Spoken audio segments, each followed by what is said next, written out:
Magandang araw mga kaperi. Muli naman tayo nagbabalik para mag-teach sa inyo ng panibagong video. Para sa oras na ito, kung bago lang kayo sa aking channel, huwag niyo kalimutang mag-like at subscribe para lagi updated sa mga bago nating video na ina-upload araw-araw. Dito lamang po yan sa ating YouTube channel. Maraming salamat sa inyong panonood. Enjoy watching. Ang person you love mo, dahil gusto mo makipag-talk sa someone else, sa mga hindi mo pakilala, sa mga random pa, diba?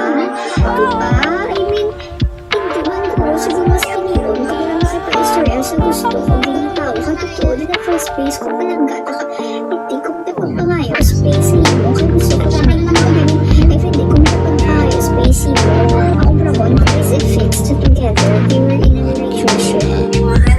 Diba? Or if it causes like, okay, you must place yourself mo if you really want to, hindi ka makakabanda. And I mean, then, okay, pero it's not acceptable naman na post a miss chat and then you find some chat me online, random. Diba? Very wrong. Hi, Brad.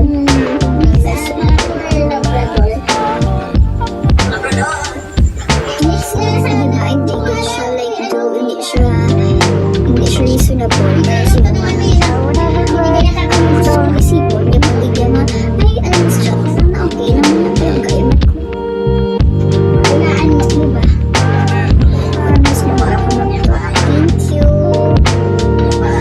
hey guys really have to face the reality tutinulan ko islap si mo gusto mo mas kung ano kasakit lang ba gusto mo wala na di kaya totoo in the first place pero hindi yan na siya mamayos ng space sa imo kaya totoo if girlfriend ka tapos struggle pag gusto yung relationship hindi ka mambaya kung gusto mo ang tao mas stick ka and then you'll figure it out together as a partner kung paano mo better ang relationship mo hindi ka mag-let go pero if ikaw as a girl if nasahan ka na feeling mo to kinahalas space okay give and go